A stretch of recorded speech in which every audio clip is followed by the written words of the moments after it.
कुमार, अभी आप देख रहे हैं खुफिया मीडिया। आज हम पटना जिला में आए हुए हैं और आज हमारे साथ हाईकोर्ट के एक अधिवक्ता हैं जयराम शर्मा जी।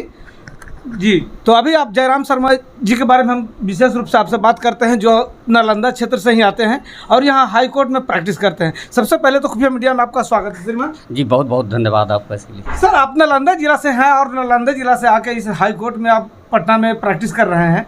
इसके लिए तो सबसे पहले नालंदा जिला वासियों की तरफ से हम भी आपको शुभकामनाएं देना चाहेंगे। बहुत बहुत धन्यवाद आपको समझे इसके लिए।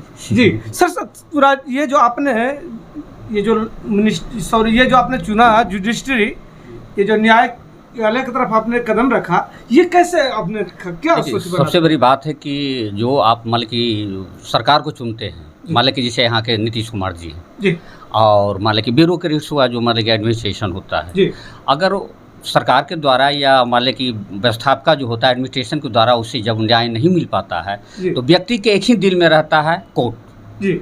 और कोर्ट है, अगर नीचे की कोर्ट में गड़बड़ है तो हाई कोर्ट में गड़बड़ हो, कहीं ना कहीं जाके जो जुडिशरी का समझे कि जो कहने मतलब है नीचे से ऊपर तक जा समझे कि ओरिजिनल कोर्ट जो हम लोग लोअर कोर्ट को ओरिजिनल कोर्ट कहते हैं जाता है, उससे न्याय निश्चित मिलता है। और आज मान लें कि किसी को किस प्रकार का घटना हो गया, रेप हो गया, चोरी हो गया, डकैती हो गया, मुख्यमंत्री को भी पावर नहीं कि 1 दिन का सजा कर सकते हैं, प्रशासन को भी पावर नहीं है। तो इसके लिए तो समझे डेमोक्रेसी का सबसे बड़ा चीज़ होता है जुडिशरी, जो ब्यूरोक्रेट्स को भी और समझे कि शासन सत्ता जो सत्ता है, जो सत्ताधारी पार्टियां हैं, दोनों को कंट्रोल करता है भारत के संविधान के समझे के अनुसार। बिल्कुल। तो आपने इसलिए सर चुना कि नहीं भाई, हमको न्यायपालिका को ही के क्षेत्र में ही रहना ताकि हमारे क्षेत्र का विकास हो सके। हाँ, इसमें भीड़ भाड़ नहीं है, 2 ही पोस्ट होते हैं, एक जज, एक वकील, और तीसरा तो कोई होता नहीं है।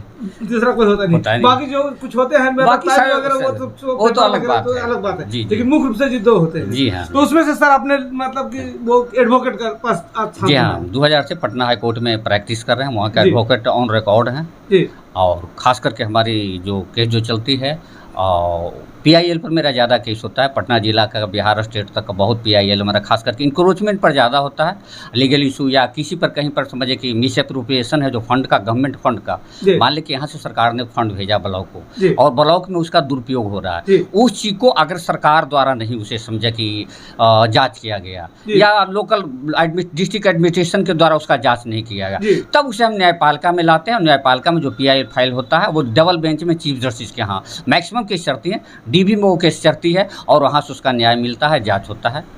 ये मेरा समझिए कि ये लगभग आप ये जो न्यायालय में जो एंट्री हुआ सर, जो एडवोकेट का प्रैक्टिस, सबसे पहला प्रैक्टिस लगभग कब से शुरू किया सर? 2000 से किए हैं। 2003 से हम यहाँ रेगुलर माने पटना हाई कोर्ट में रेगुलर हम वहीं के प्रैक्टिस में जी। ऐसा कोई विशेष मतलब कि आपका प्रैक्टिस के दौरान एक अनुभव या जो आपको सुर्खियों में ला दिया कि भाई मतलब ये वकील साहब बहुत मतलब PLI इसमें देखते हैं, PLI वगैरह देखते हैं? ये एक मामला है और पालीगंज का है, कहना तो नहीं चाहिए जी। और वहाँ पर करीबन 20-25 लड़कियों का रेप एक टीचर ने किया।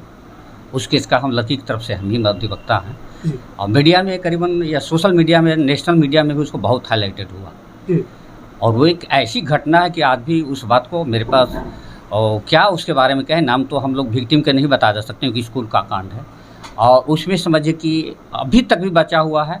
लेकिन जो मेन इक्यूट जिसका मान लें कि और वो लड़कियों का, माइनर लड़कियों का वो समझे कि मैंने क्या कहे मतलब इलिसिट रिलेशन बनाता था, वीडियो करता था और उसको सारा मीडिया में शो कर दिया।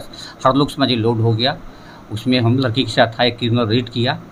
उस घटना की सबसे बड़ी चीज़ थी कि उस घटना में उस लड़की का स्टेटमेंट भी नहीं लिया गया और ना उसका मेडिकल जाँच करवाया गया। यही वर्तमान की सरकार की बात है। जब हम पटना हाई कोर्ट में रीट में आए तो ऑनरेबल बेंच की समझिए कि डायरेक्शन में अभी भी वो पेंडिंग है और क्योंकि 20-25 लड़कियों का रेप का मैटर है, कहने मतलब है, और समझिए कि उसके बाद वो अरेस्ट होता है, जेल जाता है, समझिए कि सारा जो प्रोसेस है पूरा किया जाता है और उस केस में बहुत ऐसी बहुत दुर्भाग्य है कि वो उसी लड़की को जिसको रेप किया था जेल से विदाउट परमिशन ऑफ समझिए कि SP और उस लड़की को समझिए जेल से उस पर केस को करके फंसा देता है। फिर हम हाई कोर्ट आते हैं, तब वहाँ समझिए कि है जो पुलिस है जो उस लड़की के फेवर में फाइनल फॉर्म सबमिट किया था। एक बहुत बड़ा एक दर्दनाक घटना उस घटना में है और हौसो हवास उड़ा देने वाली बात है।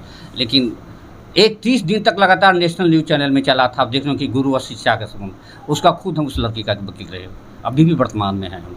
अरे सर, गांव क्षेत्र में अगर जाया जाए, चूंकि आप नालंदा जिला से हैं, अब मिला जुला आपने बताया कि धनामा, जी हाँ, धनामा परमपुर के बगल में आपको जी घर जी है। हाँ जी। तो चूंकि मतलब आप भी एक इंटीरियर यानी देहाती क्षेत्र से बिलोंग भी करते हैं, जी। बहुत सारे लोगों के बीच में ये मन में होता है सर कि अभी भी न्यायालय में न्याय मिलने में बहुत देर हो जाता है, या मतलब न्यायालय में न्याय देखिए, नहीं मिल पाता, या पैसे इसके वाले लोग। आज ही है जो रमन्ना साहब का चीफ जस्टिस और प्रधानमंत्री जी खुद है जो बैठे हुए थे। जी जैसे बिहार में भी कहने की मतलब है, जी तो कहने की मतलब है अपॉइंटमेंट जो निकालती है बिहार का निकालते हैं तो बिहार सरकार निकालेगी। जी हाई कोर्ट का काम है अपने अंडर में वो उसका इंटरव्यू लेगा, एग्जामिनेशन लेगा, वो उसका काम। लेकिन अपॉइंटमेंट कितना जज होगा वो सरकार है जो तय करेगी।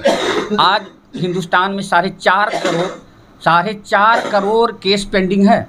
जी माने आज से एक केस भी नहीं फाइल होगा तो CB Ramanna chief justice of India ने प्रधानमंत्री के सामने कहा, एक केस भी फाइल नहीं होगा तो 1 साल उसको डिस्पोजल में लगेगा। जज क्या करेगा जब अपॉइंटमेंट सरकार नहीं, जज अपॉइंट तो सरकार ही ना करेगा। जुडिशरी का अलग से बजट है नहीं ना है। जज के भी वेतन तो बिहार सरकार ही देती है ना, जिसे मान लिया कि यहाँ देती है। अब कोई आईएएस है, मान लिया कि यूपी कैडर का, बात समझिए, यूपी कैडर के कोई आईएएस हैं और नालंदा जिला के कलेक्टर हैं, उनका वेतन तो बिहार सरकार ना देगा उस लॉ के अनुसार, माने उस रूल के अनुसार कहने की मतलब है। जहाँ वो काम करेगा तो यहाँ भी जज है, उनको तो बिहार सरकार ही वेतन दे रहा है ना। अगर हम कहीं भी दिल्ली के भी हैं, दिल्ली में मान लें कि सर कुछ है ट्रांसफर होकर हम यहाँ जज आए हैं तो उसका वेतन तो बिहार सरकार देगी ना। वित्त विभाग के पास पैसा तो इसके पास नहीं, बजट तो सरकार के पास है। यही सचिव, इसलिए अपॉइंटमेंट है जो सरकार करती है। और एक खाली जुडिशरी को बदनाम किया जाता है। अगर न्यायपालिका नहीं रहे तो क्या होगा आप समझ रहे हैं ना, मतलब है न्यायपालिका जैसे मान लें कि सब प्रधानमंत्री हैं, चीफ जस्टिस ऑफ इंडिया है, मान लें कि समझिए हिंदुस्तान का समझिए थल सेना अध्यक्ष है, मान लें कि समझिए कि आपको सारा डीजी समझिए पैरामिलिट्री के हैं। प्रधानमंत्री कहें कि चीफ जस्टिस को अरेस्ट कर लेंगे तो करेगा नहीं करेगा। चीफ जस्टिस कहेंगे 2 मिनट में प्रधानमंत्री अरेस्ट हो जाएगा। हिंदुस्तान में माननीय स्वर्गीय माननीय इंदिरा गांधी और समझिए कि नरसिम्हा राव को भी जुडिशरी को समझिए कि सामना करना पड़ा था। तो हिंदुस्तान में अगर डेमोक्रेसी की बात है तो उसका कस्टोडियन है जो समझिए जुडिशरी होता है। इस कारण डेमोक्रेसी को जो विंग है जो कि मतलब है जुडिशरी सुपर पावर है। आज भी देखे बड़े बड़े IAS IPS सब समझिए जज भी अंदर लोग जा रहे हैं। ये बात नहीं, भरोसा करना चाहिए। न्यायपालिका किसी को कहाँ जाइएगा, रेप होगा, किसी को समझे चोरी होगा, डकैती होगा तो क्या कलेक्टर साहब थोड़े फैसला SP साहब कर देंगे? क्या करेंगे? अरेस्ट करेंगे, भेज देंगे, उसके बाद क्या करेंगे? कहानी खत्म हो गया। अब गवाही ट्रायल तो सारा होगा, कोर्ट में ना होगा। इसलिए जुडिशरी डेमोक्रेसी का सबसे बड़ा पार्ट होता है।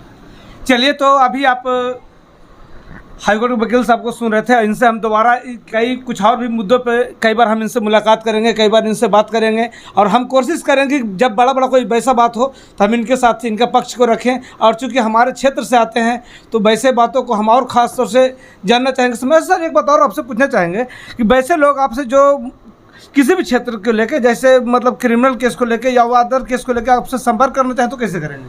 अब वो कहने की मतलब है हम लोग का तो ओपन माने फ़ोन नंबर रहता है 9431646409। साथ हम अपनी बातों खत्म करते हैं। जय हिंद।